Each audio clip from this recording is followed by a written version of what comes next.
Animal Farm is a novella by George Orwell that was first published in 1945 and has remained consistent in maintaining its relevance generation after generation. We caught up with the cast of Animal Farm to discuss its importance, which they have interpreted into a South African context currently taking place at the Market Theatre.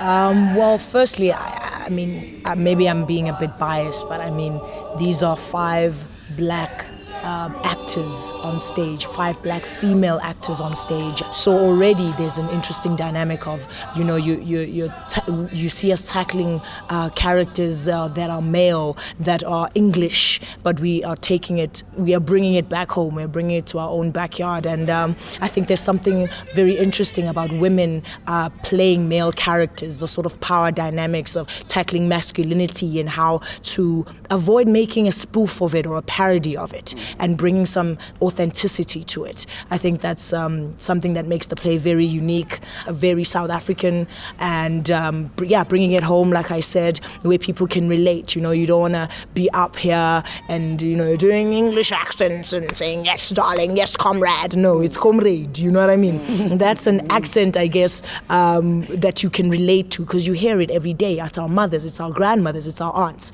So I think that those are some of the things that make this particular adaptation very special. Essentially, the story is about power and how power can corrupt a human being or a society.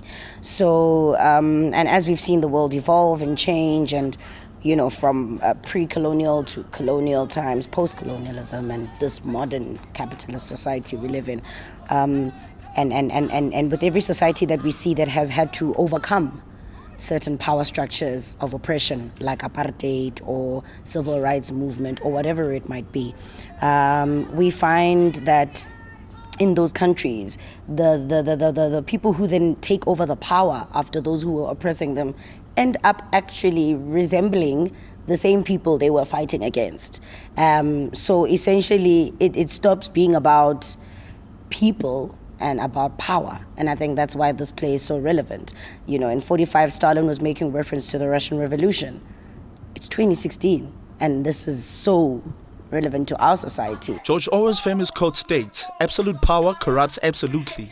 Some would say this quote reflects South Africa's political state. What the reflection right now within Animal Farm is, as much as the animals had hoped that when they were in power things would have changed, but nothing changed and everything still stayed the same. One is hoping that after some 20 odd years, things would have been better, but things are not better. And if more than anything, there is the sense that is happening within our people right now, and people are feeling like we actually haven't benefited anything. I mean, like some of the things that what you call the ANC government promised the people, those promises haven't been kept. Fees must fall is one of the struggles that the kids are fighting for.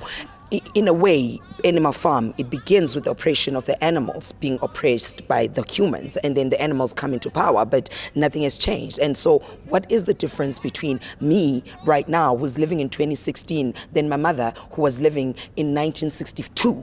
Censorship is arguably one of the creations of satire, and many people find it as a platform to express critical issues without implications.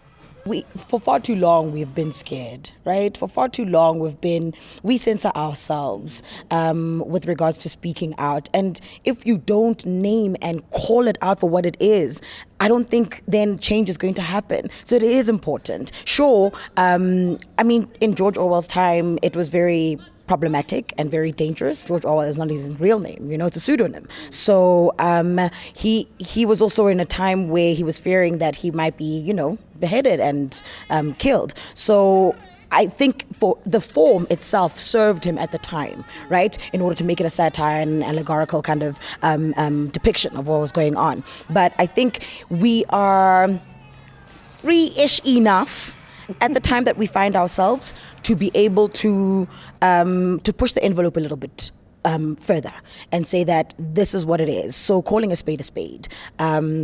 But it as a form, it does help in the sense that some of us may not necessarily be readily willing to say what needs to be said. But I think because of the space in theatre and what and the form of storytelling allows, is that we can actually say what we need to say and still be protected.